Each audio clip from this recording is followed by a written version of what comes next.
jab, uppercut, leave you laid out on the floor. Try to duck and roll, hit and miss, now you counting stars. Should've practiced more, should've hit the mask, get out there more. Saying that you're the best. You gotta show me, son. Actions over words, baby boy. Is you real or what? Talking way too much, world come. Back sports, talking way too much, world come. Back sports, talking way too much, world come. Back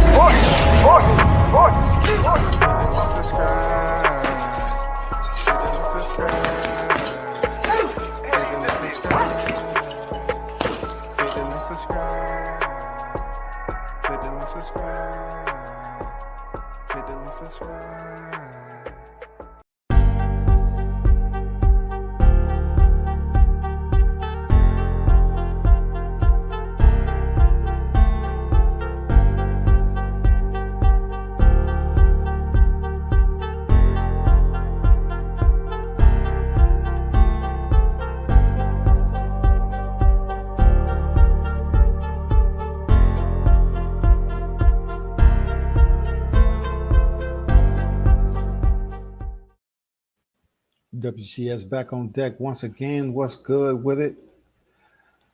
Salute to everyone that's in the chat, man.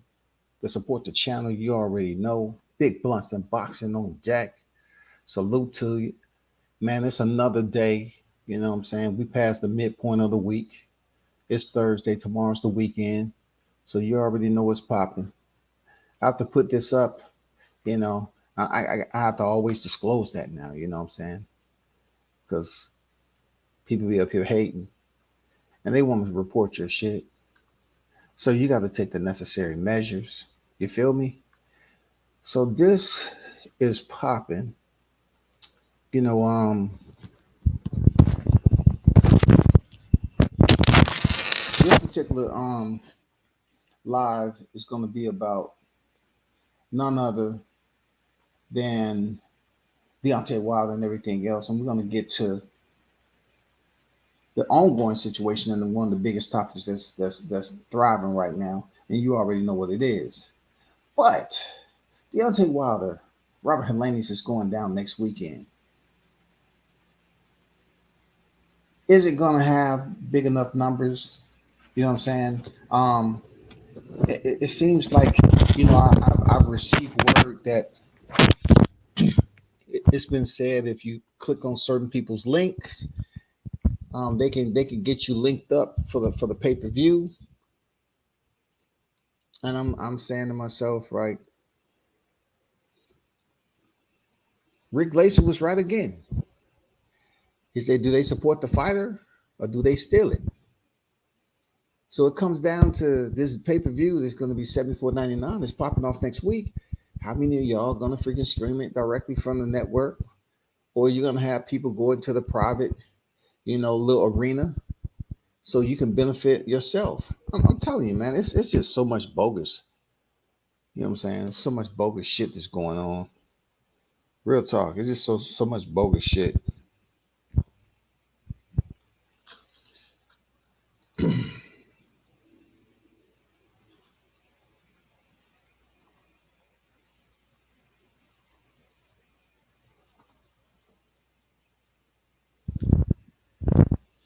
Hold on first.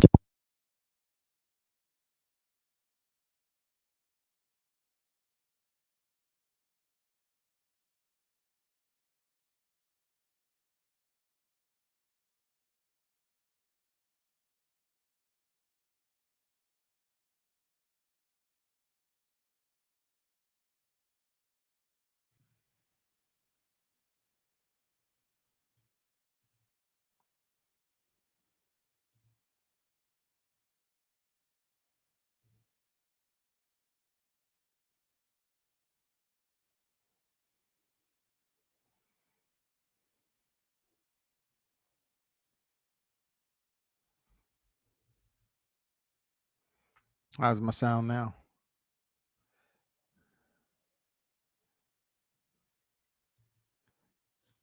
I have no idea why. If you don't mess around and manipulate the setup, it changes on its own. You know what I'm saying? You know what I'm saying? I just removed the mic and plugged it back in. But you know, you don't change the setup or anything, and then it comes out all crazy. But like I was saying, I appreciate that Big Blunts and Boxing, man. Appreciate the info, man. Seriously, real talk. The tell of the tape, man. Deontay Wilder, he's back at it. He's returning for the first time since his trilogy loss to Tyson Fury. And it's a big deal. Why is it a big deal? Because from the time him and Tyson Fury actually fought the first time, right? Where they came up with a draw. You know, we're talking about back in 2018 when they fought in Cali, old Staples Center. Now it's the Crypto.com Center, but the old Staples Center, right? They fought there back in 2018, and it ended up being a split draw. A split draw now.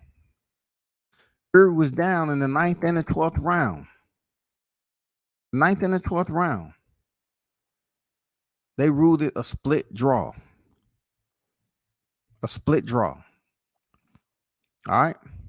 So moving forward, on the front side of the pandemic, we didn't know what was ahead of us. We just knew shit was going on, haywire. And it was a virus going on and all this other shit. So they stepped into the arena again, February 2020, in MGM. Deontay Wilder, one of the most controversial fights he would be in, along with Tyson Fury. The towel was thrown in by Mark Breland. And we all know what ensued after that, man. It was just mad verbal sparring back and forth, where the slingshots was just putting blame on one another. And, Wilder accused Mark Breland of tainting his water. And then, Mark did throw in the towel, supposedly after orders was given to allow Deontay. Deontay said he was the boss, so he wanted to go out on his shield. So orders was given, hey, I want to go out on my shield. Let me do what I do. I'm paying you, not vice versa. So he ended up being stopped on his feet. Kenny Bayless called the fight in round 7. So with that said, time ticked by, right? We had the pandemic. Boxing was damn near crushed. Real talk. Boxing was damn near crushed, man. Like, that's what happened when you have different areas, different fighting holes. You don't know if everybody's strength is the same. That's boxing. Boxing isn't one end. They have dug in fighting holes everywhere. And that's just how the sport is. It'll always be like that until it get regulated. But when the pandemic hit, man, boxers had to get jobs, some of them. And it was just all bad. So in the Deontay Wilder Tyson Fury situation, the months ticked away in 2020. And then, people was busy on YouTube wondering when Deontay Wilder is going to say something, what he's doing, why he ain't speaking. It's such a twist that happened. You know what I'm saying? A changing of seasons. Because even Deontay Wilder went through that shit. We're talking about a person that I've witnessed firsthand just cater to the fans. I did. I've seen him cater to the fans, no matter what everybody's saying. Like the umpteenth amount of freaking debates I was in about Deontay Wilder when he was reigning defending champion. You know what I'm saying? And I never seen this guy, just shut down on the fans. But when he lost that rematch, though, and he heard what all these fans was out here saying about him, his attitude changed. You know what I'm saying? He pretty much got sick and tired of that shit. And I was like, people was treating him. Look, I have to go back in history about this shit because it's important. When he was winning, he was highlight reeling niggas and putting them on the damn. He was spinning the reel on the highlight with them, the right hand equalizer. Man was one of the longest reigning champions. He was doing everything he's supposed to do. He was vociferous, talking his shit. He had the damn machismo. He was doing what he's supposed to do as a heavyweight champion, man. He had a different type of physical structure where so many people wanted to comment that he should be playing basketball and all this other shit, want to talk about the man's legs and all that. But one thing he had, though, outside the criticism that he received, he had power. To be blessed with that type of power when they say power come from the legs, you know what I'm saying? The power come from the hips, you know, and all that. Deontay was, like he said, he was anointed. His grandma said he was anointed. He was anointed one way or the other because he has crazy power. But during the time after that 2020 lost in February, everybody wanted to know where he was and what he had going on. And it was so much freaking vilification that was active out here on YouTube. Some of these channels that don't even really mess with him like that, just because they couldn't get a hold of him, they was feeling some type of way, right? Months would tick by, we go into 2021, and all of a sudden, you know, the word is broken. Eddie Hearns once again is behind the mic pretending that Anthony Joshua and Tyson Fury is going to take place. And in the meanwhile, Tyson Fury isn't doing too much of anything except talking shit. Excuse me. He's doing everything, you know, talking shit, talking about he's going to fight for the undisputed titles and everything else. So not to forget that the fans was on here wondering what is going on with Wilder. He ain't said that. We haven't heard anything. And then finally he comes on the interview and, you know, he talks a little bit. He let it be known he has a different type of demeanor about him. Much more serious, less playful. And people was dialed into that shit. They was like, damn, you know, that's not the usual talkative Deontay Wilder, you know, bomb squad Deontay Wilder. And it was a long time coming. Seriously. Because I can never speak for another man that's in his position. But from what I've listened to that was going on the YTC, I heard people say what they had to say. Even when the man was undefeated. 42 victories in, 0 defeats, goddammit. 41 knockouts. They were still talking shit. And they was talking the same shit. Even though this man go out there and goddamn light that stick of dynamite and be setting motherfuckers on fire, they still had something to say. And when he finally took that first loss and all the controversy that came with it, I guess he got to a point where, you know what? It don't matter if I'm winning. And then if I lose, you know, they still saying the same shit. They still down sitting up here giving me this venom. What more can I do? So when we finally found out that Eddie Hearn was on some bullshit as always, they had a press conference out in LA, which I attended. And Deontay didn't talk. He had his headphones on and he said, you know what? And this was a turning point, right? This is the first time that you can really, if you go back to the first press tour they did for the first fight and then head into the rematch, like it was really diluted. It's like he shut down. He had Malik Scott as the mouthpiece, you know what I'm saying, as the Dragamon for the team. And people got mad at that. You know what I'm saying? People was upset as shit. Like, goddamn. As a boxer, I'm just going to be honest. If I was a boxer in that situation, I would have been worse, man. I would have been worse. I would have been talking shit to the damn audience. Say, man, y'all don't fuck with me, man. Y'all want to sit up here and have me do media and you want me to talk to you? No, I ain't doing that, bro. So when we was at the presser and Deontay had the headphones on, he wouldn't answer no questions. Malik Scott had to take to him. So, you know, Malik Scott went back and forth to Tyson Fury, you know what I'm saying? But the point I'm trying to make is Deontay went into a trilogy with a guy who was able to hand him his first loss.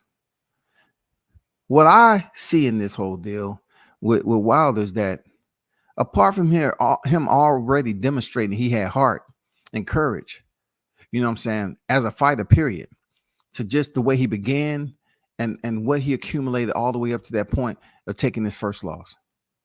He decided to go to court for arbitration because he felt like they was trying to attempt to expunge a contractual agreement that was already in place and go ahead and fight for the undisputed titles and just leave him outside with nothing.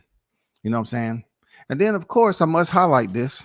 But first of all, let me get to the chat. Willie Cole, what's good? What's good? Alexander on deck. Bruce Gas, Boxing, Jackson Moore. What's good? What's good, OG? How you feeling? So, so it comes down to somehow the rumor mill came out that Wilder was going to take step aside money. You know what I'm saying? Wilder agreed to take step aside money, and certain people on the YTC ran with it, and they found out they fucked up. You know, I don't look to bring up names in this particular case like I usually do, but those individuals mentioned that he had taken step aside money, and that was a lie. You know what I'm saying? We determined that was a lie. So we found out the champ was actually in court fighting, doing arbitration. He won the arbitration, and now we got the fight announcement that Tyson Fury, Deontay Wilder trilogy was going down September 10th, 2021 at the T-Mobile Arena, Las Vegas. And man, there was so much going on with this fight, man. We saw videos come out of Malik Scott training with Deontay Wilder. You know, it looked like he was switching up routines, learning different combinational sets. Man, it was looking good for TV. Real talk. And of course, Deontay has been on record as weighing in the teens, the low 200 teens, you know, single 200s, 200 on the low teens or whatever, and still possessing transferable knockout power. So when he came back in here for this trilogy, it wasn't the first time he put on weight, but you can visibly see he had bulked up. You know, he had put some videos out there and him bench pressing and everything else. So Tyson Fury, an individual that can, you know, with the versatility, he can come into a fight 280, 285. I mean, he's a big dude, and he's blessed to know how to coordinate his entire physical anatomy to be able to handle that. Now, it's not me, you know, jumping on any assumptions about how he can do it or what he looked like throughout the fight. You know, because the other day I was talking about how Jarrell Miller was fighting Johan Duhaupas, a fighter that Deontay Wilder was the first one to stop. I mean, he was throwing all those punches in the back end of the fight, and he was 304 pounds. And a lot of us are wondering the same thing with Tyson Fury. But anyway, it was a tough fight. Both of these fighters dropped one another several times in that fight. And Deontay Wilder ended up going out on his shield in the 11th round. Like, it was legitimate knockdown. You know what I'm saying? He wasn't no way, shape, or form trying to mend broken wings with Tyson Fury. He still felt some type of way, just like, you know, Malik and Deontay, you know, they was making rounds on the LDBC channels that they support for a length of time, and that's where their interviews was isolated. You know what I'm saying? So you heard them say things like they try to bury their man alive. You know, they coming for blood.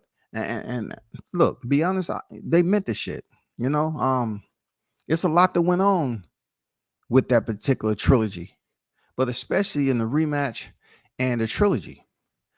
So for Deontay, he was get stopped in the 11th round to leave the ring. And once again, he leaves the ring facing his second defeat, right? By the same fighter who defeated him the first time when they fought back in 2020. It's not a bad thing when you look at it with Deontay Wilder losing to one of the top heavyweights in the game. He chose to go in there 3 times. We rarely get trilogies like that. We rarely get trilogies like that in the heavyweight division. But he went in there, the top 2 heavyweights in the sport, went in there and had 3 calendar dates that will always go down in history. Unfortunately, right?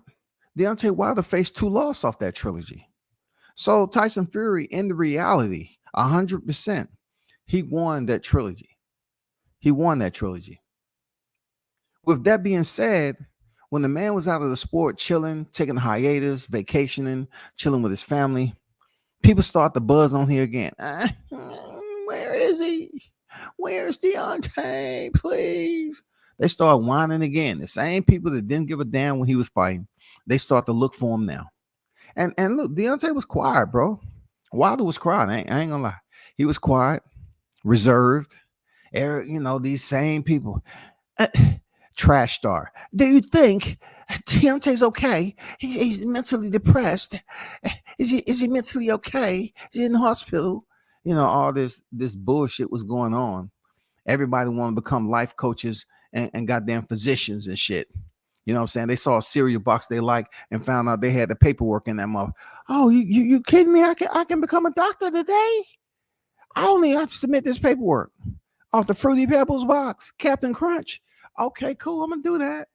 God damn, time I do that, I'm gonna go to IG and change my title. You know what I'm saying? Dr. Fruity Pebbles. Fuck it. But they was up there trying to act like they knew everything that was going on with this particular situation. You know what I'm saying? We were left in limbo as social media platforms because we didn't know the answers. We didn't know when he was coming back. Even when he was doing interviews at 78, Blue, I think he went on BF. He didn't really give us a compass as to if he was returning to the sport or not. He was just talking in general on what had already been a part of his boxing journey and how things played out. And even some of the interviews, he wasn't even talking about boxing like that. He was just talking about him enjoying life and everything else that goes along with it. So as months continue to tick, people didn't really know anything. Like, it's not like they forgot him. They just had an opportunity to see what the heavyweight division was like without him. Without him. The heavyweight division, without the Bronze Bomber being on deck, was solid. Tyson Fury, he couldn't carry this shit by himself because though people was rooting for Tyson Fury when he was fighting Deontay Wilder, they really didn't support Tyson Fury. They just didn't like Deontay Wilder. Now, of course, it was a small amount of people who did support Fury, but really, when it comes down to it, when Wilder left the sport, I'm not talking about his trilogy, the shit wasn't even buzzing no more. It don't matter who was fighting. Nothing, it wasn't buzzing anymore. It was done. Like, we didn't know what was going on. We didn't know what was happening with freaking Alexander Usyk. Like I said before, Eddie Hearns was trying to keep him on the outside, and get Fury Joshua. That wasn't going to happen because once the fight happened between Fury and Wilder, Joshua was like, God damn it. Now I got to face him. They was like, hey, you got to face your mandatory, bro. Period.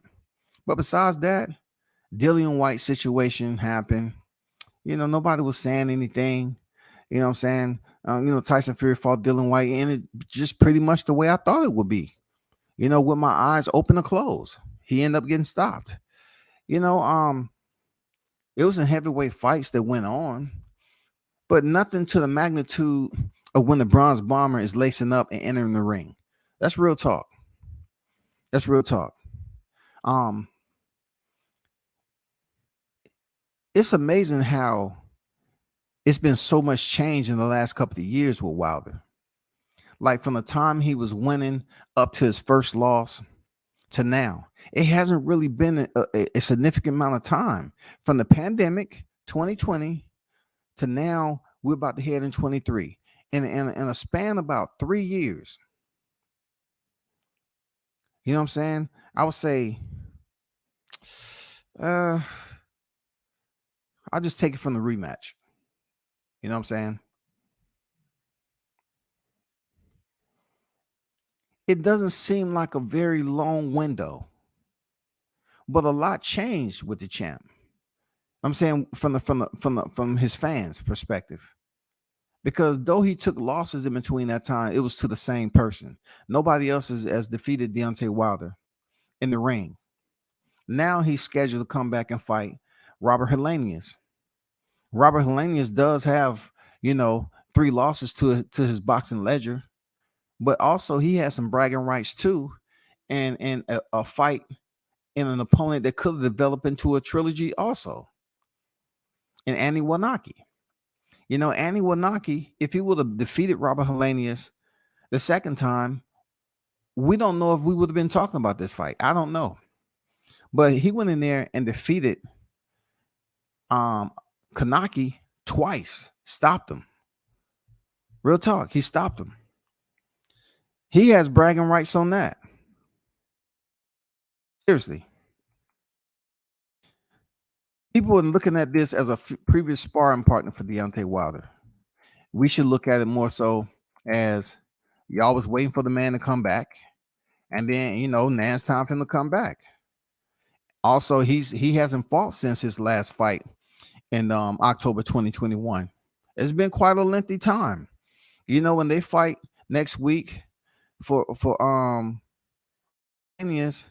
it will be just about a year for him stepping in here. Just outside a full year. You know what I'm saying? But he stopped Andy Kanaki in the 4th round in their first fight, and then in the 6th round.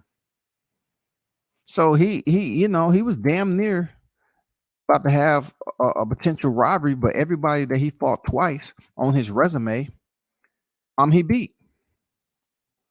You know what I'm saying? The guy's not a bum. Robert Helenius is not a bum. Gerald Washington, a common opponent, him and Deontay Wilder. Well, guess what? Deontay Wilder stopped him, and Gerald Washington beat Robert Helenius, stopped him in the 8th round. You can take what you want with that, okay?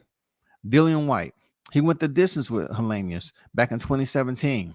He lost a unanimous decision, but that's not a common opponent of Deontay Wilder because they never fought. But a common opponent they did fight was Johann Duhaupas, all right, back in 2016. That's one of his losses. Duhaupas stopped Robert Helenius in the 6th round, whereas Deontay Wilder stopped Johann Duhaupas in the 11th round. The first person to stop him.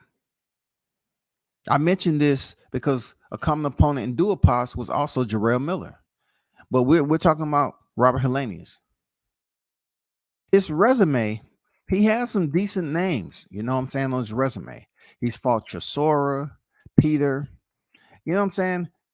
Like I said, the Layman Brewsters, Gerald Washington, Andy Kanaki, the Dillian Whites. He's been in there. He got some names on his resume.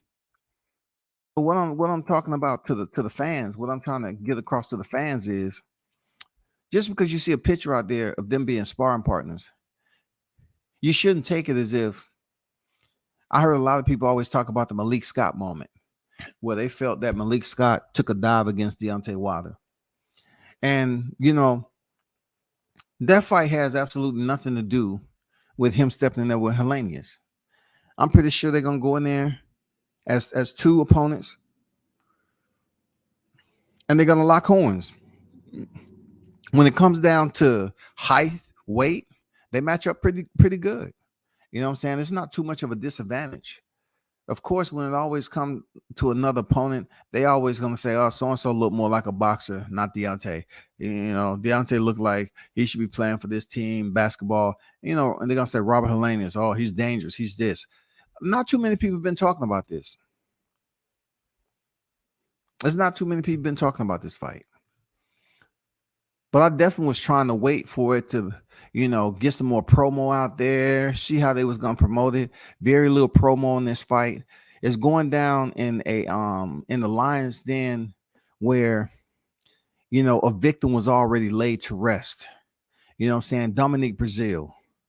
The last time we was out there, the Barclays was rocking, and Dominique Brazil ended up being the victim. Real talk. He ended up being the victim. First round. You know what I'm saying? First round knockout. Brutal. And that was a good fight week. It was very personal between them two. And Deontay went in there and got the stoppage. Now he returns to the same arena in Brooklyn to fight Robert Helenius. And this is going to be the first fight for Deontay Wilder. This is going to be the first fight following his second loss to Tyson Fury. Now, as I've been on record as saying, is that I always knew he was coming back. I've been on record as saying this shit. I really didn't give a damn about whatever anybody else is saying. I really didn't care. All I knew was as a man who have the opportunity to be healthy enough to make assumptions, to process information, to read people, you know what I'm saying, been in life long enough to experience certain things. I felt that how prideful Deontay Wilder was and him going to Africa and everything else. I just felt like within, you know, his spiritual upbringing and how he, you know, felt empowered as a black man, black athlete and everything, he would not allow a nemesis like Tyson Fury to seal the envelope on his last fight in his career. I just never felt that he was weak like that. I just never seen him as being a weak individual that was going to allow Tyson Fury to keep his name in red and go off into the sunset just because he made pretty good money. He made all the money he need. Look, it ain't nothing like making more money, goddammit. You know what I'm saying? That really wasn't my concern. I think this year is the most that I've ever spoke about numbers, and that's because it's dealing with Crawford Spence. But when it boils down to it, at the statue unveiling, him being enshrined in the heart of Tuscaloosa, Alabama, he revealed during his speech is that he was coming back to the sport. I happened to be in attendance at that unveiling. It was good to be a part of that. You know, shout out to the champ for allowing me to take a picture with him. That's history. You know what I'm saying? It means a lot. Like I tell people, you know, Deontay Wilder was my pretty much Muhammad Ali when having the opportunity to cover him and see him compete and see him knock out some fighters and everything else. It was special to me. And don't give a damn what people say. I don't care. Like I went through it all with that. I went through Facebook when I was heavy on Facebook, all the damn hate and racist shit that was going on, to YouTube. Hey, you know what I'm saying? That shit was very, very stormy, inclement weather. But you know, you gotta be built for the kill, man. And you know, I appreciate the champ for allowing me in his camp twice. You know what I'm saying? Seeing him spar. It was a pleasure. Real talk. Now he's about to step back in the arena where he's on the combat to a world title. And the information has been disseminated out there that Alexander Usyk is laying it out there that he's going to keep his word to face Deontay Wilder. Now, I can't jump over the motherfucking bench and say, well, he's going to go ahead and swipe Robert Helenius like a damn EBT card and then go to another bigger paycheck with Alexander Usyk, because we all know him stepping there with the unified champion. And of course, we're going to hear the same hymn, right? Alexander Usyk is a better fighter. Alexander Usyk is a better fighter. He's a better boxer, better technical skills. It's going to pretty much take you back. It's going to take you back in time. Maybe not so much with Robert Helenius because people don't care. People really are not giving a damn about this fight. But when it comes to Alexander Usyk, Usyk is proven in a sense because he won two. It never developed into a trilogy with him and Joshua. He won twice against Joshua. There's nothing else to be said. He won twice. So if he's going to stick to his word about fighting Deontay Wilder, that's going to be a crazy fight, man. And now it allows Deontay to be able to potentially fight for something or earn the hardware that he hasn't been able to hold in his career. And that is the other 3/4 of the sanctioning bodies. You know what I'm saying? He held the WBC. Now, if that fight indeed takes place, he'll be able to fight for the WBA, IBF, WBO, and the IBO. You know what I'm saying? And everything that's in between that. It'll be great. But he's going to be in there with a tough opponent, is Usyk. And we'll see what happens. But they will be locking and touching gloves next weekend at the Barclays. It has a pretty damn good fight card. I'm not gonna lie. You know what I'm saying? Has a pretty damn good fight card attached to it. Of course, it's a Tom Brown fight card. Saturday, 15th October. Barclays Center, Brooklyn. Y'all be tuned in. You feel me? Y'all be tuned in for that fight. But where does it pretty much put Wilder? You know what I'm saying? Like, does he have what it takes to shake up the division again? The only way he's going to shake up the division is not off a win of Robert Helenius, but being able to return to the championship status. That means going in there defeating Alexander Usyk, because he's still young enough to have more than one fight with Usyk. It has to be something that's deemed competitive, that the fans want to see and people want to invest money in. So if he goes in there and stops him, of course, people are gonna be like, well, check this out. We got to give him a rematch. You gave Joshua a rematch. I agree. Give him a rematch. You know what I'm saying? Give him a rematch. There's a whole lot of things on why Deontay was able to get a trilogy with Fury, because it was contractually binding. So if this fight ever come about, put it in the contract, and you know, let's see if we can get another trilogy out of this shit, dog. That'll be great, because it don't seem like Tyson Fury's over there doing shit. They want him to fight Joshua. You know what I'm saying? I don't know. That might be postponed now, because Eddie, he's out in goddamn Saudi Arabia in the sands trying to find a commission for Conor Benn and Chris Eubanks. He's out there with some search dogs. I see footprints. Do you see where they go? You know what I mean? Where did they go? Yes, I'm looking for the commission out here. They sent me out here. Yeah. You know what I mean? Yeah, Eddie's out there looking for a commission. So, you know, Anthony Joshua may be put on hold. You know what I'm saying? He may be put on hold, because they was trying to damn hook Anthony up with getting a another title shot after losing to Usyk twice. They was gonna send him over there to Tyson Fury and try to fight for the WBC. You know, so with Deontay Wilder, man, it'll be good that they have two fights. You know what I'm saying? Height for height, weight for weight.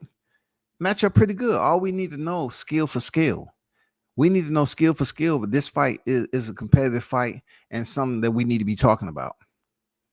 Of course, he has every right, you know what I'm saying, to be accepted, to have earned a place across the square from Alexander Usyk. He did. Real talk. Nobody can dispute that, man. Nobody can dispute that he's earned his place across the square if that fight happens, to fight for the unified titles. He absolutely have.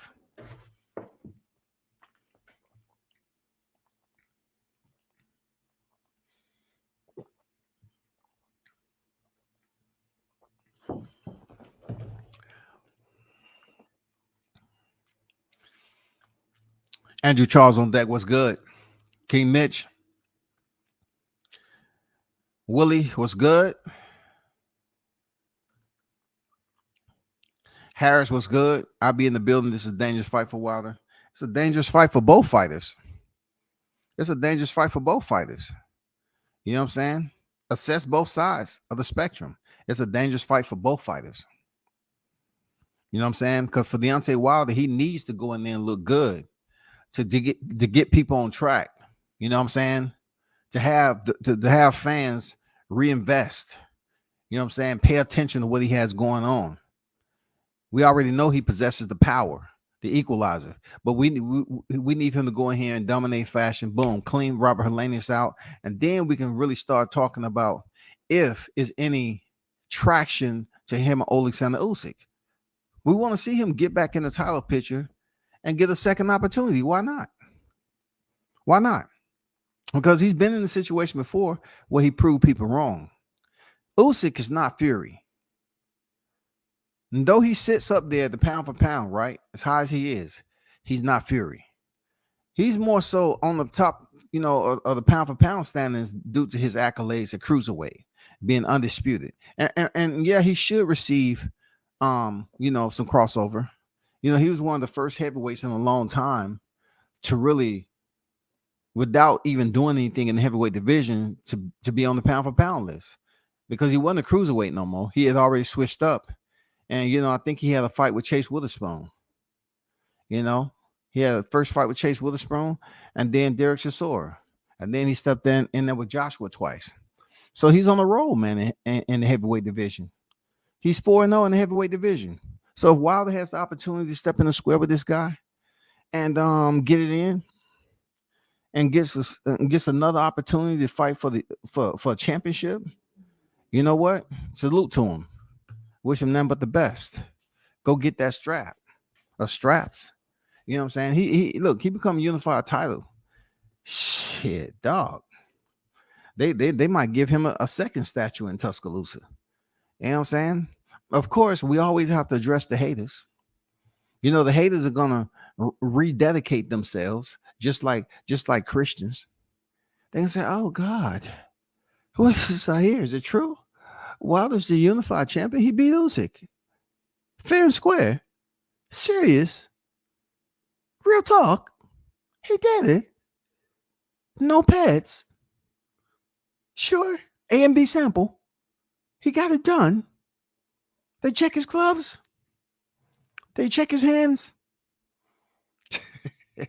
They're gonna come up with all this shit. You don't say. He did it. They gonna end up goddamn building a taller statue in that motherfucker, man. I'm telling you, he become unified champion. Shit, they might have another statue unveiling over there. You know what I'm saying? Shit, but we're gonna take one step at a time, man. WCS. I'm definitely gonna take one step at a time and see how this shit plays out in the hourglass, man. Real talk. Wish the champ nothing but the best, heading in there with Robert Helenius. Look forward to the show. You know what I'm saying? You got Caleb Plant fight Anthony Durrell on the undercard. You have Gary Russell Jr., Gary Antoine Jr. I said Gary Antoine Jr. Gary Antoine Russell. You know what I'm saying? He's a bantamweight. Antonio, rather. Antoine is at 140.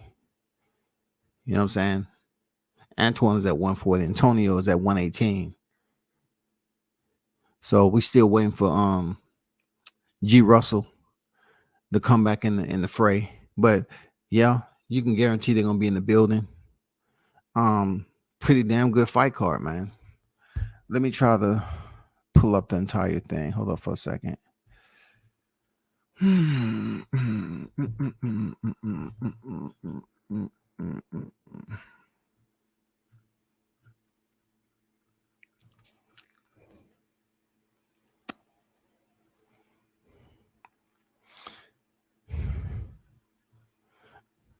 And before y'all say anything, I already know who's fighting this weekend. I know Sebastian Fundora is fighting Errol Spence's favorite opponent. You know what I'm saying? Carlos Ocampo. You know what I'm saying? I already know that, but give me a minute.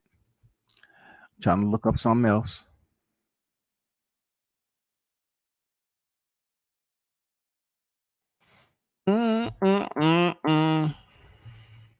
If you're in the building, hit the like button. You know what I'm saying? Hit the like for your boy. You know what I'm saying? Just hit the like button. That's all you have to do. Show your love. I appreciate you.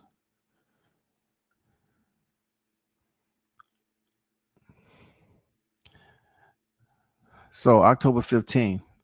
This is what we're looking at, right? Okay. On October 15th, in the US, on the US footprint, boxing footprint, we have the Deontay Wilder fight that's going on. All right.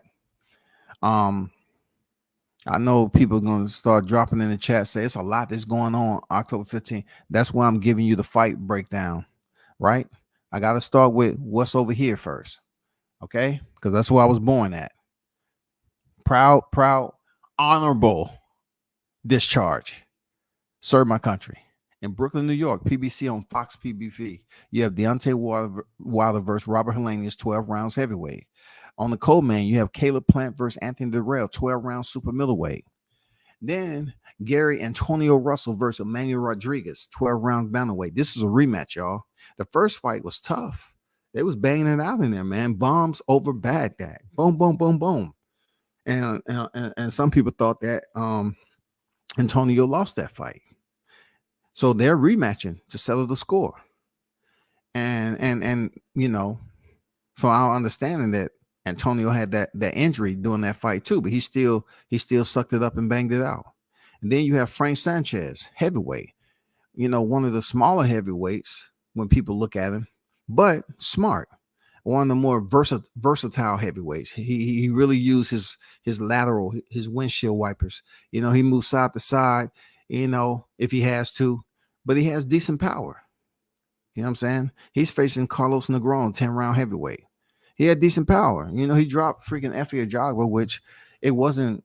I mean, that wasn't impossible to do. He had already been hurt by a C-level fighter before. But shout out to Frank Sanchez.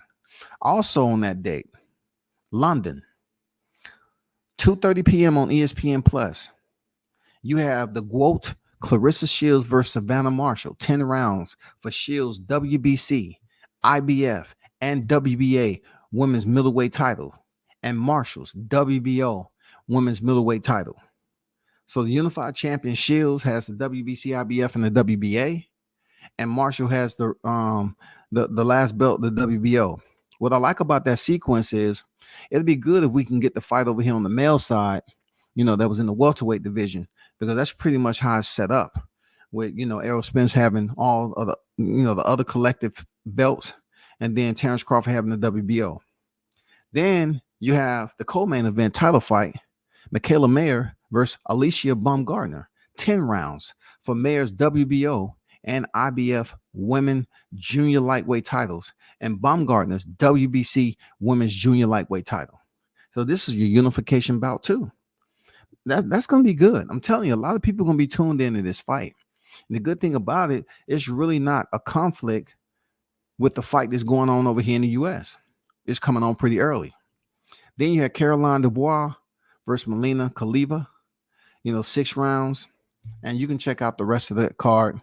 You know what I'm saying? This is the London card. There's no need for me to go through the whole, but just you know, look at the fight card, ESPN fight schedule. Then you have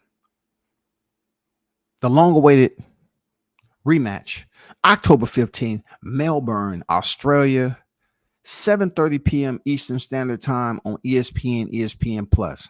Now, this is not in competition when it comes to the U.S. footprint, but people, like I said, will be watching either Deontay Wilder's, you know, Robert Helenius fight, or Devin Haney versus George Kambosos too. This is the second of the Aussie double for Devin Haney. As you know, Devin Haney went into this with a contract that did not allow him to have a rematch. So he was forced pretty much to win the first half of the Aussie double. He was able to do that. Now he returns for the rematch against former unified champion George Kambosos.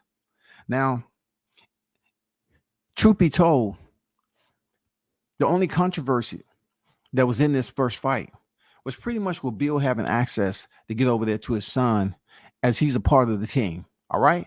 So that was a controversy, amongst other things that took place to the press conference, with them trying to, you know, pretty much disrespect Devin Haney, call him a boy, not just George Kambosos, but, you know, the orator too. Just call him a boy in front of his pops and all that shit. But once the bell rung, it was a lopsided fight. He gave him all that smoke he could handle. You know what I'm saying? And it's boxing at the end of the day, right? And, you know, dealing with Devin Haney and what they say about him not having this much power and that much power, technically he does sit atop of boxing when it comes to the pure boxers, you know, when it comes to technical skills, you know, astute education.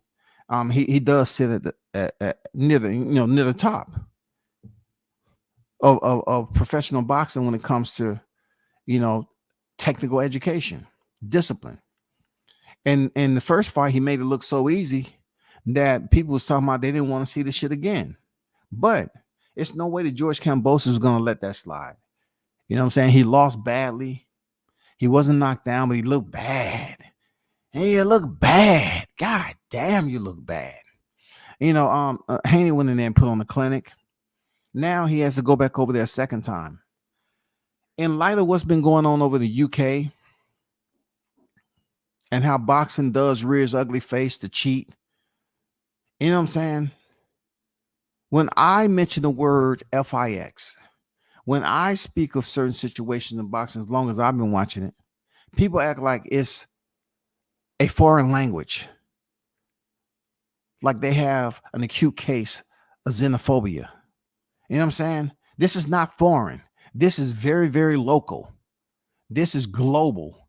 When boxing rears ugly face and shit like this plays out, well, guess what? You don't have to wait on the judge to do the shit and act like it's all brand new. That's my only concern about this rematch. I have to, you know, I understand. I've listened to certain videos. I've heard people do lives that Team Haney is going in there to stop Kambosos, right? And Devin is at a point right now where I'm not sure. He's still young in the game. I'm not sure if he's going to get any stronger or possess any more power at the lightweight division. Maybe when he moved to 140, much stronger, don't have to lose that 5 pounds. You never know. But I don't want a robbery. I don't want a sabotage. I don't want a scandal.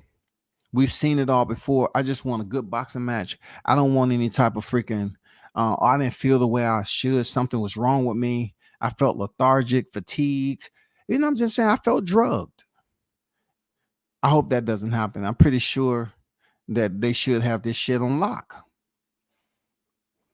Me and a whole lot of other people just want to see a good fight. So, you know, Devin Haney has all the titles, period. So, therefore, he's going to be facing George Kambosos again in a 12-round lightweight, undisputed championship showcase, y'all. In the co-main event, it's going to be Jason Maloney versus Nawapan Kayakaha, 12-round bantamweight. Then his brother Andrew Maloney is facing Norberto Jimenez, 10-round bantamweight. And then, like I said before, you have to look at the entire card yourself. I'm not going all the way in depth. You have Amari on there. He's Team Haney. And Lorenzo Truck Simpson is there. He's facing Marcus Haywood. Who else is familiar? Yeah, just take a look at the schedule. You know, you can do that on your own. But yeah, those are 3 fight cards that's taking place next week, October 15th. We have Melbourne, Australia, the main event, Devin Haney, George Kambosos 2. Then you have London, title fight, main event, Clarissa Shields versus Savannah Marshall. And, of course, we have Deontay Wilder, Robert Helenius. You have some other fights in Mexico and Queensland, Australia. I'm not doing that. I'm not going into that because, you know, people are going to be like, huh? What? Huh? No. What? I don't know them. They know familiar. So I'm just go with the familiar names on here. You know what I'm saying? But, yeah, y'all check it out, man. Y'all check it out.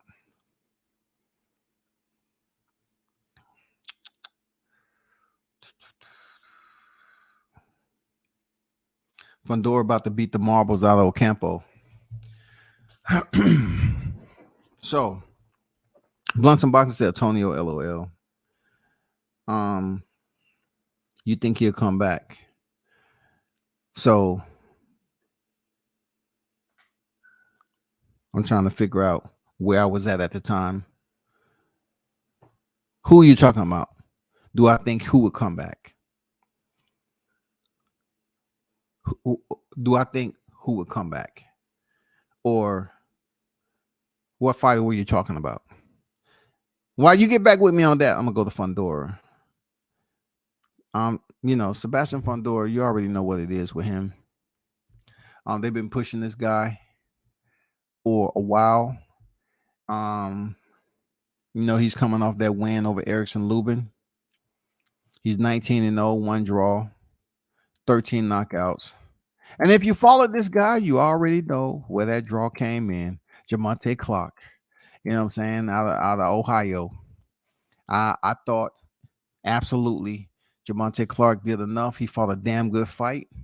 And he won that fight. That's what I thought. But you know, the A side, and they was pushing Sebastian Fundora to get that championship berth.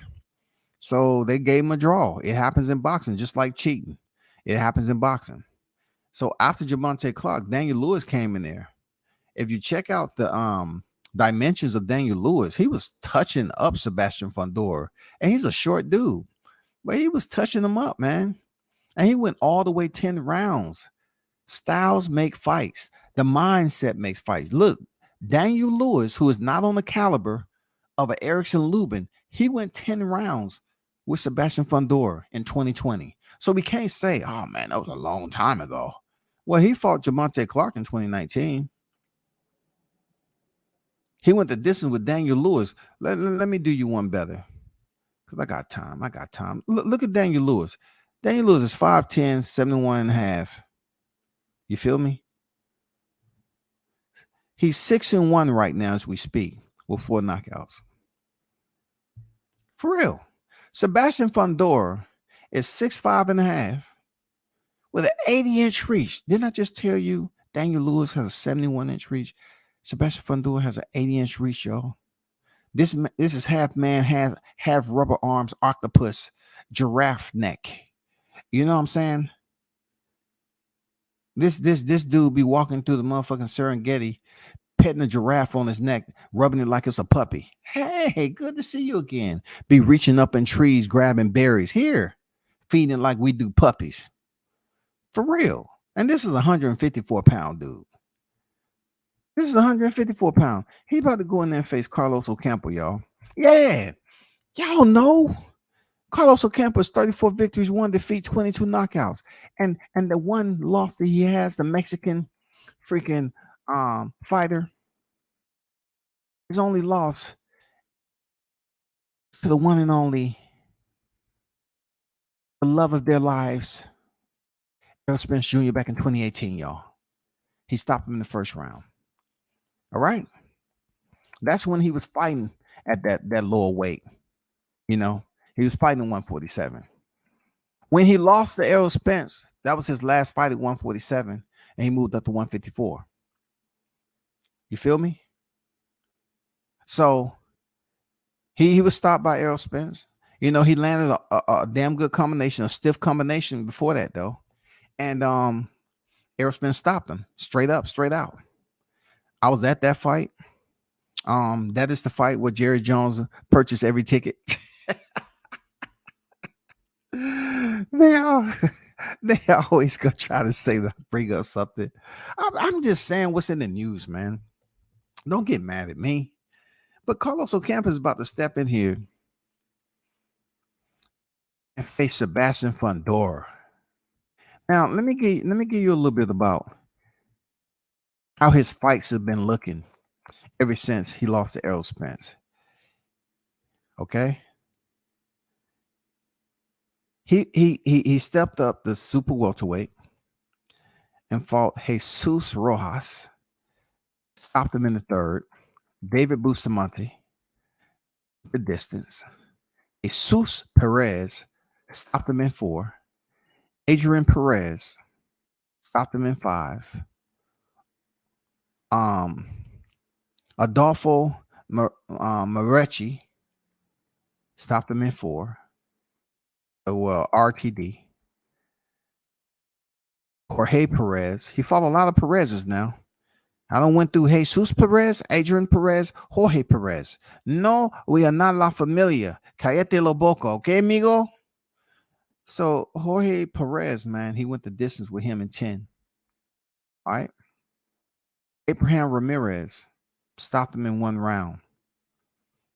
You know, now I must highlight some things to you, and I hope it doesn't break your heart. Okay.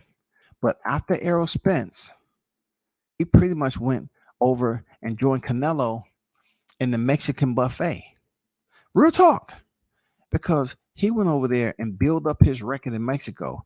And I try to explain to people, this is a common theme, a reoccurring theme in boxing, where fighters will go boost up their record the best way they can, the best way they can afford. So when he lost to Errol Spence, he went up there and highlighted in Mexico.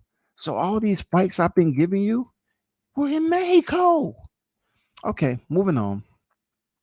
Abraham Ramirez, Tijuana, first round knockout. You know what I'm saying? You know, Abraham seemed like a guy who put down the controller for one night and say, hey, you want, you say what? 3,000? Okay, I go up there, I fight. I'm on weight, I make weight, I'm good. Who I'm fighting? Oh, Campo. Oh, he's about that Spence guy, huh? Okay, cool. Abraham just, he has some fights in 17-6. Ivan Matute, second round. Tijuana. He has a lot of hotel, Grand Hotel Tijuana. Luis Montelongo, unanimous decision at 10. Omir Rodriguez, first round stoppage. That was in Mexico. Yes, sir. Then he went to Canada. Mikhail Zuski, stoppage in the 9th round. Vicente Rodriguez.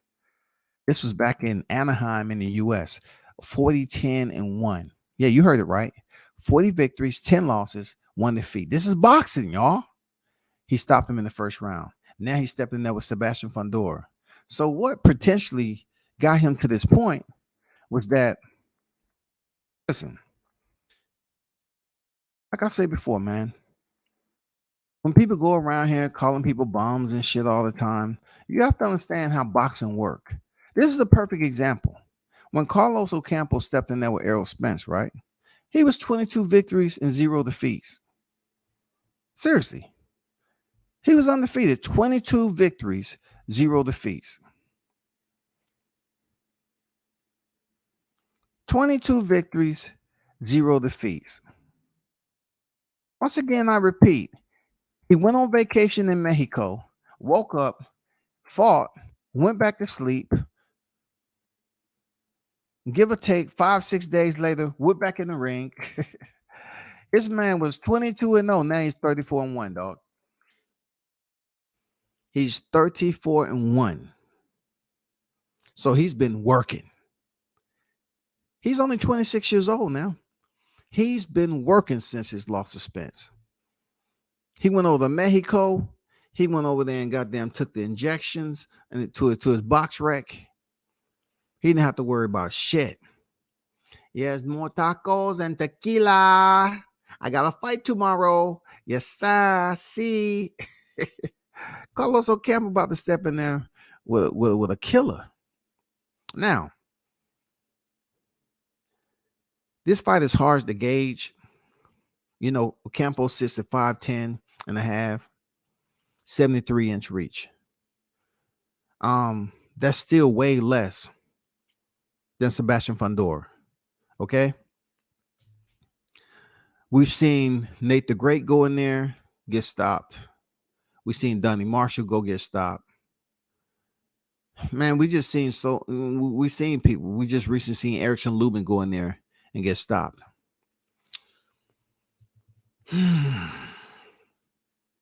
It's hard to say with Ocampo. It's hard to say how long he would go because, what Lubin was able to do besides show us that he had mad heart, as always, in a tough fight. He did show us that Sebastian does have vulnerabilities. He does have chinks.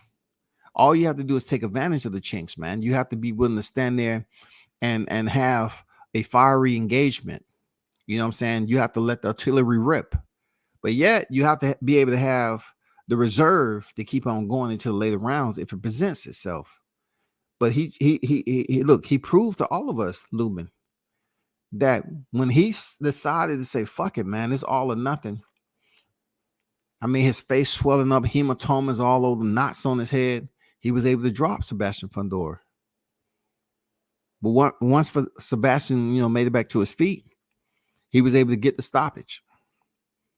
Not in the same round, but he was able to work for the stoppage. But ultimately, what we did see in that fight was Erickson Lubin just go to the dark side. Erickson Lubin went to the dark side, man. He was being punished. And I'm waiting for somebody to take Sebastian Fundora to the dark side, and I want to see how he reacts. Real talk. I want to see a durable fighter take Fundora to the dark side. Though Erickson Lubin earned the knockdown, he didn't take Fundora to the dark side just from one knockdown. I'm talking about punishing. I'm talking about the fight is competitive and both are landing solid, applicable punishment to one another. That's what I want to see. I want to see somebody take Fundora to the dark side and see if it forces him to move up to 160. Because look, I'm going to tell you straight up, Fundora, he's going to get a championship belt, right? Whenever that time comes, if he's able to sustain that weight, right? Because dude is damn near a walking skeleton with skin. Real talk. I like to see his motherfucking diet pills he on. Because shit, goddamn. That dude looked like he can't even, I'm surprised he can even wear clothes because it seemed like he'll be rubbing up against his bone. Let me see. Yeah, we know his sister on the card. They just alike, boy. They got some egos, but hey.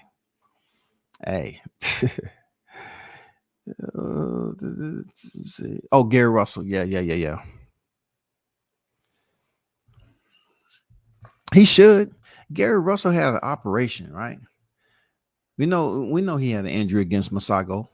So, he lost to Masago, only his second loss in his professional career. And when we was up here saying that Gary pretty much won that fight. He beat him with one hand. And Masago go in there and take a L. The hype wasn't real. He was overhyped, dog. Look, I thought G. Russell did amazing in that fight. Had one hand. I did. I thought he did amazing, man. People was hating on Russell because they want to tie him to freaking Devin Haney situation. They want to tie him to Floyd. They can't make up their mind whether they want to love the man or hate the man. But he hurt. He hurt his shoulder, man. He had an operation. He allowed us to get an update when him and Chris Colbert had an interaction. He say, it's good enough to slap him up. I can slap a motherfucker with it. And Chris Colbert said, no, that's not going to happen. That's not going to happen. But it was good to see G. Russell back, man. You know how them brothers are. Rest in peace, their father. It was good to see them all together. That's just history, bro. I was able to see all of them together when he was living and shit, man. That's like, I call them the first family of boxing. Real talk.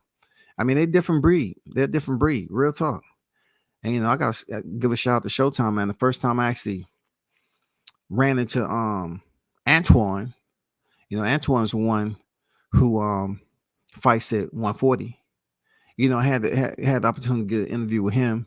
And then, introduced to Antonio, the one that fights bantamweight.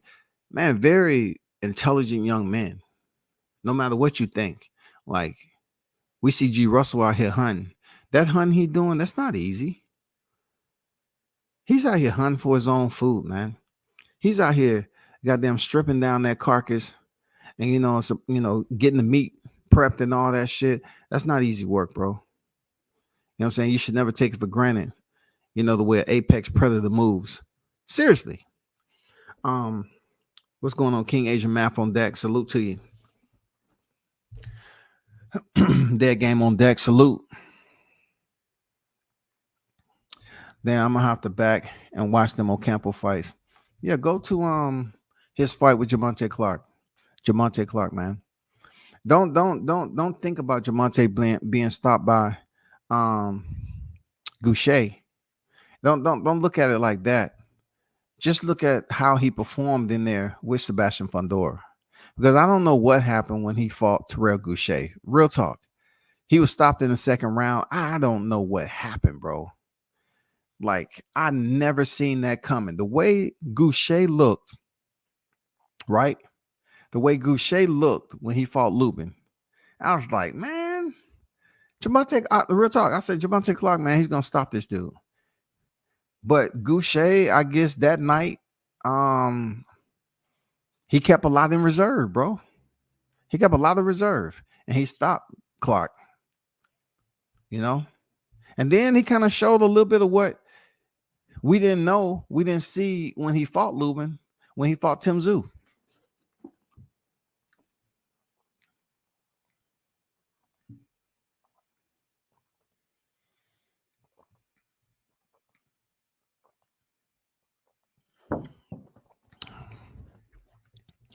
Yeah, man. He said Lubin stops Ocampo. Man, shout out to Erickson Lubin, man. Real talk. Shout out to the Hammer. I got mad respect for you, bro. You may have 2 losses from 2 top fighters, but man, you know what? That fight been lingering over your head a lot. You know what I'm saying? When Jermell Charlo, that shit just been lingering over your head, man. And to go in there with Sebastian Fundora and have the performance what you did, man, salute you, man. You know what I'm saying? Tough, grinding, brutal warfare, combat warfare that he had. I mean, he took the beating, he took the knots, he took the bruises. Man, he took it, bro. As much as he can, he still ended the fight on his feet. Man, salute to the Hammer, bro. Damn good fight, shawty. People say Gary beat that boy with one hand. He did, man. It proved, Masayo went in there and lost the very next. Man, come on, man. You was hyped. Dog. This mother was hyped all to be damn, man. And people were trying to say, well, if you're the champ, you should do enough to win. Hey, man, he did. He tried as much as he possibly can with her hand. But that was his second. Mark Masayo. Everybody was trying to, that's the next Pacquiao. That's the next not. Because his very first defense in the same year, July this year, right? He went in there against Ray Vargas, the same guy who was scheduled one time to fight Gary Russell. Ray Vargas was 35-0. Mark Masayo went in there. Me next man, Manny Pacquiao. Yeah, me Mark Masayo. Yeah. He went in there and lost. You know what I'm saying? He was able to get a single knockdown. I got it. But you didn't do enough, man. You're boring. And you wasn't anything special, bro. Ray Vargas took your belt from you in your first defense. So the only bragging rights you have right now is you beat Gary Russell with one arm. You know what I'm saying? That's your only bragging right, dog. That is your only bragging right. Nope, have I heard. I haven't heard he has a fight. Chris Colbert. I haven't heard he has a fight. I know he was talking about coming up to 35 to fight Frank Martin. So we already know how that goes. It's good banter. But for him to move up from 130 to 35, of course, he has to get with his team and everything else. I'm not sure if he's injured or not. But I would like to see that fight. You know what I'm saying? Because Hector Garcia is still at the top. You know what I'm saying? Hector Garcia is still at the top. And what's fucked up for Hector Garcia, right? He believed he's going to get a shot at Shakur Stevenson. Shakur Stevens had other plans. He said, man, hey, whatever you heard, you need to wait till you hear from me, man. I'm moving up to 135, man. No longer 130, man. I'm leaving home. I'm going to the next lot, man. The next block over, 135, man. That's true words. Hector Garcia, man. I thank you for calling me out, but you want a piece of me, man. You come up to 135, man. You understand? Come to 135. Hector Garcia was like, I wanna unify with Shakur Stevenson. Dude, maybe it's good that he left. Because he would have stopped you, dog. So the good thing about Shakur being stripped of his belts, right? He picked up the win, and now he gets to go set things on fire at a division that's already hot. All right. The good part, the even better part is that Chris Colbert gets another opportunity because of them straps being released, the WBC and the WBO. And then you got Hector Garcia down there. So Chris Colbert can be like, I think I'm going to hold up on Frank Martin. Because 3 of the belts was tied up before. Now, I can pretty much try to fight for the WBO, the WBC, however that. Or, if you really want to get back in the good graces of the fan, he go up there and rematch Hector Garcia. Because he need that smoke back. For real. He need to go get that motherfucker. He need to go get that title, dog. And then, if he feels like, okay, all I want is one chip, he can move up to 135 and start, etching his name in that division. That'll be tough, though. If Chris Colbert come up there, man, you still got those. Ooh, that's gonna be crazy. That's gonna be crazy. So that's how that is. Chris Colbert had the opportunity to pick up a strap, a roundabout win, whatever how that shit play out. Now that Shakur Stevenson has got off them belts, he can possibly pick up a chip there now. So I'm assuming that he won't be coming up trying to fight Frank Martin at 135, especially the heat with the back and forth going on between Keyshawn Davis. You know what I'm saying? And saying that, hey, I step on him. Keyshawn's like, I'll step on him. He said, y'all mad because I got 6 fights. And I'm getting all this hype. I'm getting all this publicity. That's why y'all mad. But he said, I'll step on Frank Martin. I would like to see that fight, man. I'd like to see that fight.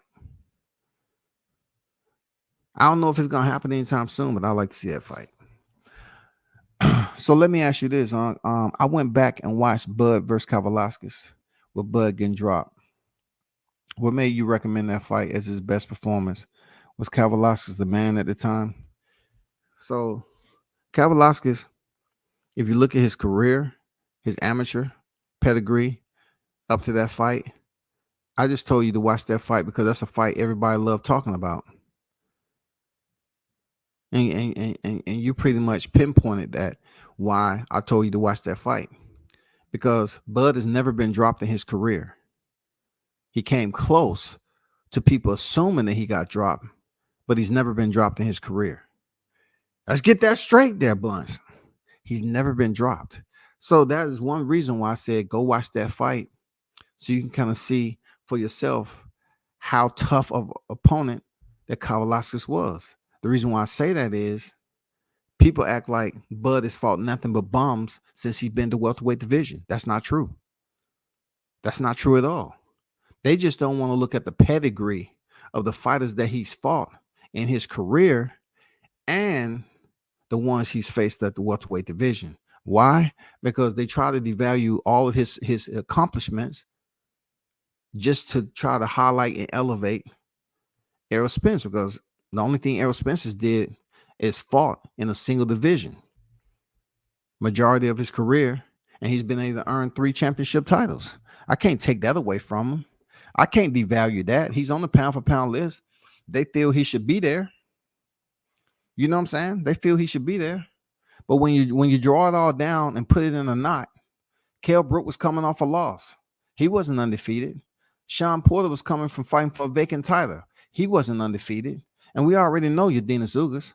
So, hey, when they want to sit up here and devalue Terrence Crawford, I just say, look at Igis Kavaliauskas' fight. He had some pretty thorough amateur pedigree fighters that was very tough, man. Very tough fights. Very tough opposition. And I just think people kind of always bring up that fight in general because they believe that Kavaliauskas dropped Bud. All right. And you look, they have every right to be absolutely wrong. The reason why I'm saying that is that when you look at his box record, his record is 38-0 and 29 knockouts. Okay. All right. I'm just kicking some clarity to your Blunts and Boxing, right? Also, when you look on his box rec, that Blunts and Boxing, it says Kavaliauskas down in round 7 and twice in round 9. So if we was in any type of debate and anyone wants to bring up Bud was dropped by Kavaliauskas, I have to say that's false. That's just another made up, fabricated vision of people looking at something and want to make their own determination. But when it comes to being recorded, though, is this shit recorded? No. I can tell you what is recorded. Kavaliauskas down in round 7, twice in round 9. Down in round 7, twice in round 9. You can get a magnifying glass and you can look at that shit and say, it got to be on there somewhere. It got to be on there somewhere. No, it's not. And then also, if you look at the score 79-72, 79-72, and 78-73, Crawford wasn't struggling in defeating Kavaliauskas. He wasn't struggling. He wasn't struggling. He stopped this man in the 9th round. The 9th round now. They haven't even made it to the championship rounds. But yeah, all they talk about is him being hit by Gamboa. But guess what they're not going to tell you, that blunts and boxing? Guess what they're not going to tell you? When it comes to Gamboa, if you look on the box rec, it's going to give you a clear reality. Gamboa down in 5th, the 8th, and twice in the 9th. Gamboa down in the 5th, the 8th, and twice in the 9th. Gamboa down in the 5th, the 8th, twice in the 9th. You're not going to see anything else about, oh, Crawford hurt. Crawford hurt. You're not going to see that, bro.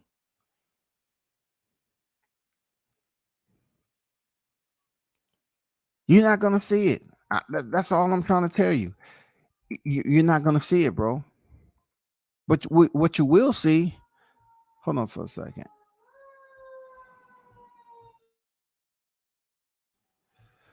What you will see was Henry Lundy.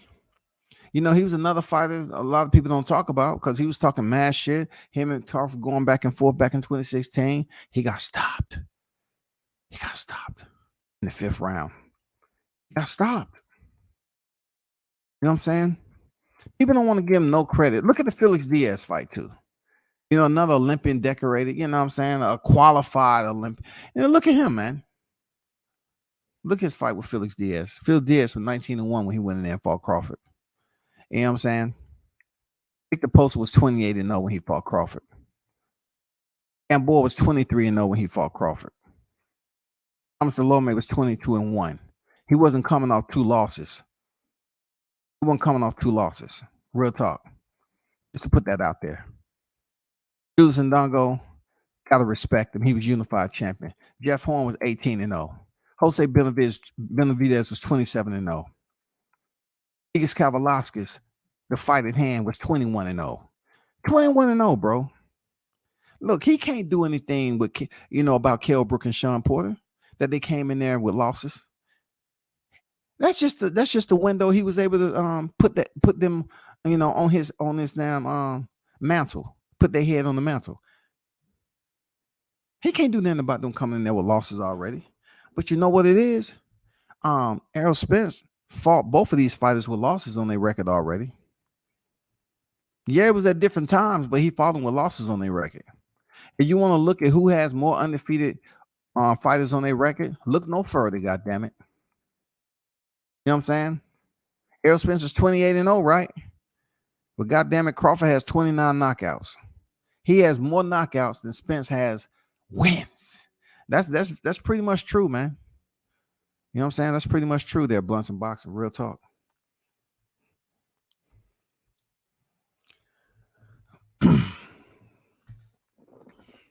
It didn't really look like a knockdown to me.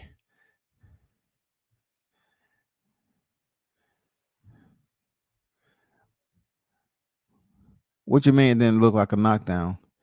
You just said in your previous post, you said Bud getting dropped.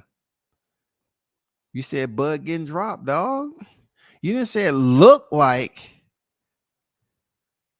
You confirmed. You said with Bud getting dropped. I'll let you take a look at the fight because, you know, the Spencerholics, they love to talk about that Kavaliauskas fight. They love to talk about it. First, they'll bring up freaking Gamboa, and then they'll bring up freaking Igis Kavaliauskas. They love it. They're enamored with that shit. They go out on dates with that fight.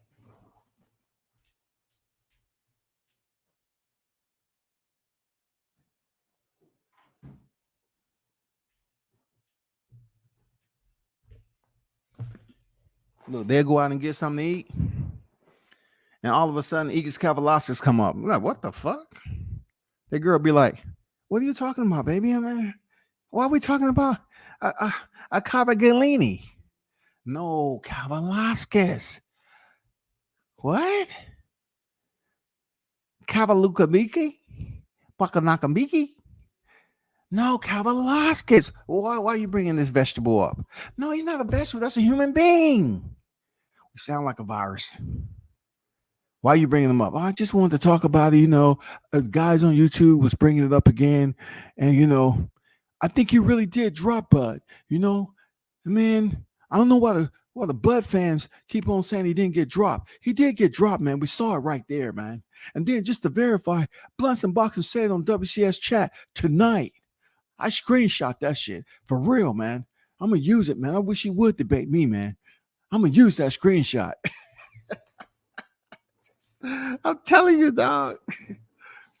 They want to always bring up the fighters that Crawford fought that he had adversity with. For real, man.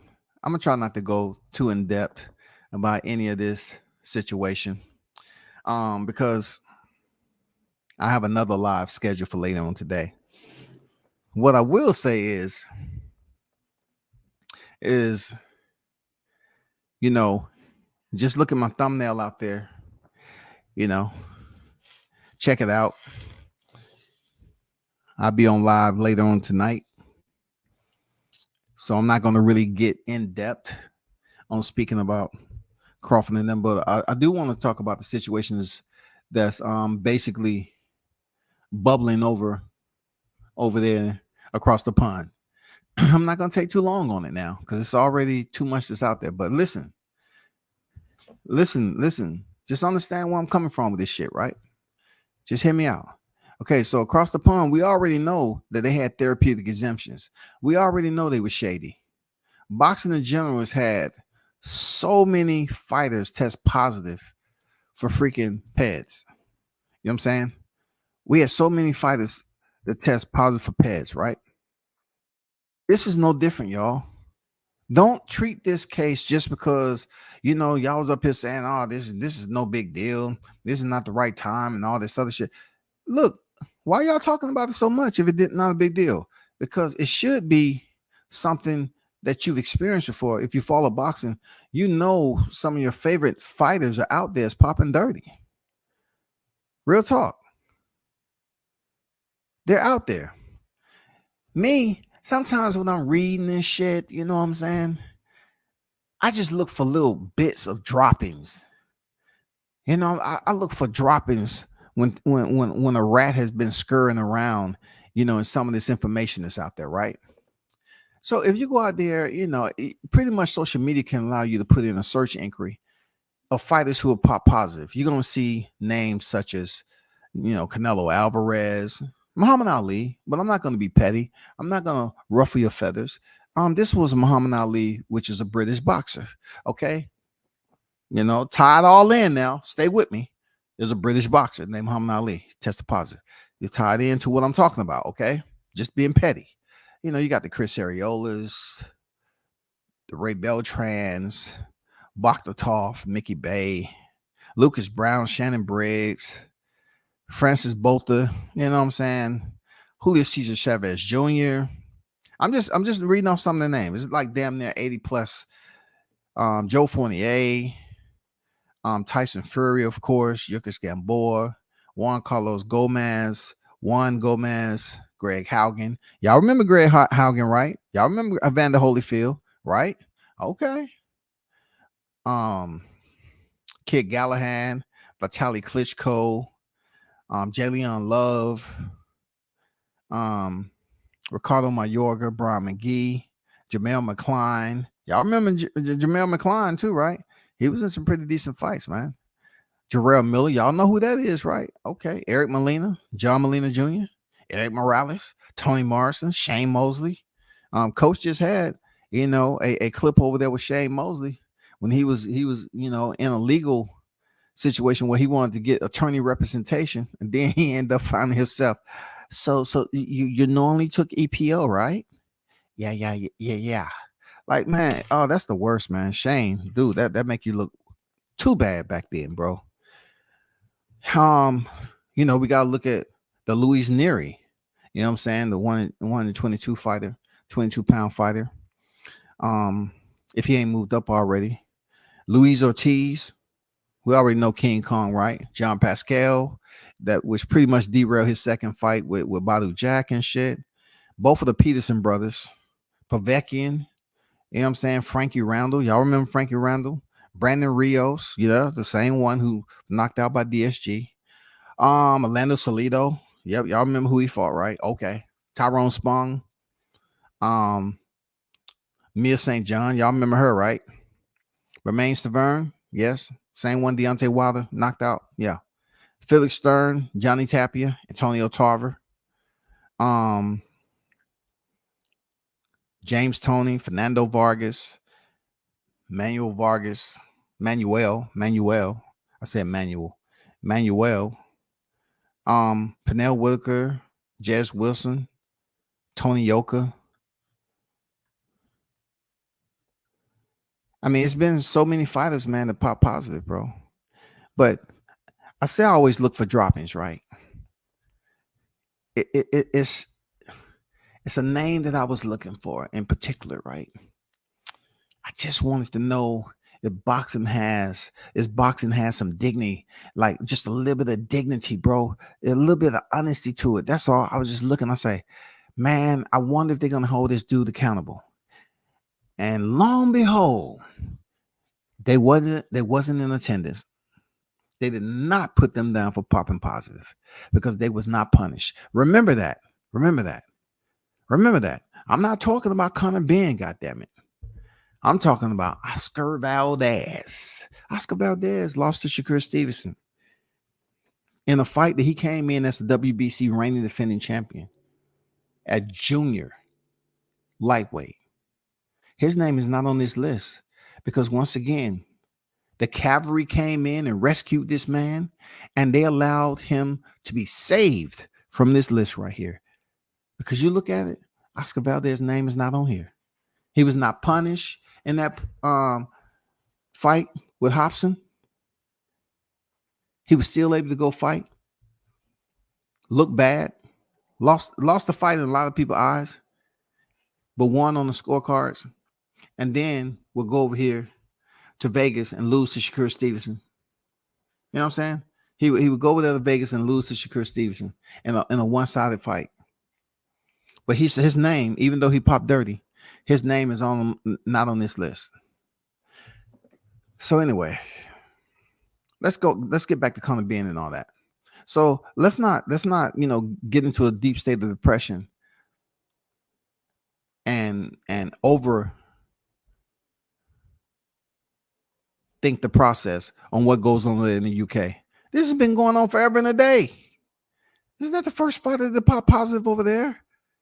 Look, Conor Benn, man. Listen, bro. Man, I don't know what your parents are thinking right now, what your father's thinking, but they was telling you like to let this fight marinate. I'm not sure if they're totally upset that you popped dirty. Because for one, I think your father might have known anyway. First of all, I think he might have known anyway. Second, I know Eubanks Sr. is happy this shit is off because he didn't want his son even in the fight. Now, of course, it was nothing he can do to stop the fight from happening right now because with everything that played out in the media and somebody snitching supposedly that you popped dirty, several weeks ago, he couldn't get the fight stopped. All of a sudden, the powers that be, Mother Nature and everything else that came together, you popped dirty. So the BBOC, UCAD, they had to cover their ass. If that shit would have continued to go the way it was, it would have been smooth sailing. But no, that shit went to rough waters, white cap waves, and that waterfall was there. And they said, no. We're pulling out this motherfucker. We ain't having this fight. Phone call. Hey, look, phone start the ring. It's like, hey, y'all better shut this motherfucker down. You know what they saying about us? You better live to fight another day. You better not put this card on. They shut it down. Now, of course, the intrigue comes into play when it comes to Eddie Hearn. Wow. They love some Eddie Hearn. Of all the stuff they hear of American promoters and what they did over a lifetime, Eddie Hearn has proven to be that slizzard. He's proven to be a guy who can work in adverse conditions when it comes to boxing. I praised him. I say, man, I like how Eddie Hearns mediate between the fighters and stuff like that. But at the end of the day, to be in that type of business, bro, you have to be your belly has to be dirty. You have to be used and acclimated to the grimy side. Eddie was out here, from what I understood, he was trying to look for another commission, bro. Have you ever heard of some shit like that? Eddie was trying to look for a commission. The Plan B commission that's out in the parking lot in the black van. Eddie was on the walkie-talkie. Hey, over. Plan Bravo, Bravo over. Bravo, Bravo Charlie over. He was calling the Plan B commission. Bravo Charlie over. He was trying to call them to make this fight happen because he's losing money on this shit. Obviously. He's losing money on it. And he looks really bad. But you know what? Eddie don't give a fuck about this. Real talk. He don't give a damn about looking bad. He just wants to be a part of a fight of that magnitude and his historic proportions, dealing with their fathers and then their sons stepping in there. Hey, we already knew. When he was at 47, I already put it out there. His dad wanted this fight to happen down the road because, you know, both fighters are still young enough to make it happen. And they tried their best to make this shit happen, and it damn imploded. It imploded. So a lot of people's head was knocking, man. You know, Eddie Hearn tried to make this shit happen. They say, no way. So the BBOC, man, we're not going forward with this shit. UCAD has been, man, come on. Come on, man. UCAD will take a white glove, you know what I'm saying, and run that shit through the mud on a rainy day. Put it up in front of your face and say, tell me what you see. I see a dirty white glove. No, all you see is a white glove. It's not dirty. The glove is clean. No, you just rubbed it through mud. You just went through mud. It's not clean anymore. The glove is clean. When I put this glove on my hand, it was clean, and it still is clean. No, it has a little bit of mud. No, the glove is clean. But it has, I think that's mud on. The glove is clean. When I put this glove on my hand, it's clean. You're right. The glove is clean. You put a clean glove on your hand, it's still clean. There you go. That's UCAD, man. You can't know some other shit, dog. You can't sit up there brainwashing these motherfuckers, man. Fuck a B-side. God damn it. B-side don't matter when doing negotiations, and it don't matter when it comes to samples, nigga. Fuck a B-side. We don't give a fuck. Hey, we make B-sides disappear, homie. You ain't worry about no B-side over here. The fuck you set tripping, homie. We don't worry about that shit here. You got the A-side right. Yeah. Then goddamn you good, nigga. You doing too much over here, nigga. Look. Look at that shit, man. The internet is undefeated. Look at this shit, bro. Look at that. Damn. Look how they did my boy Connor. Look how they did him, man. I can't take credit for that. This is what I found online. I can't take credit for that shit. But man, y'all hold this shit down, bro. Did I hear you say his name? So I had to ask. Didn't I hear you? So did Manny Pacquiao ever pop dirty? Or did Floyd just suspect him of cheating? He didn't pop dirty. Manny didn't pop dirty. It's just Floyd wanted him to adhere to the Olympic style drug testing. And Manny Pacquiao made it difficult because he said he was scared of needles, even though he had a tattoo. Now, maybe he had a tattoo done when he was asleep. They freaking, you know, put him under anesthesia, and they did the motherfucking tattoo over there in the Philippines, and then they woke him up when they was done. But Floyd wanted him to be tested, because when you have somebody that come from a deep down in the bottom of the weight classes in boxing, all the way up to where he fought his highest division. Well, guess what? Floyd probably thought all along he was juicing. You know what I'm saying? He probably thought all along he was juicing, man. Seriously.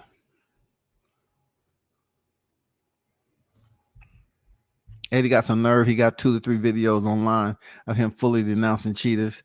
Yes, sir. Man, Eddie is a talker, bro. Eddie is a talker. But, man, I'm going to jump on a little bit later, man. I appreciate everyone for pulling up, man. Salute to y'all. Continue to support the channel. Do me a favor, man. Big favor. You know, hit the like button out the door, man. Hit the like button. Share the content if you want to. I'll be back on a little later. You know what I'm saying? We got to talk about some things with this ongoing dramatic, you know what I'm saying, saga. Salute.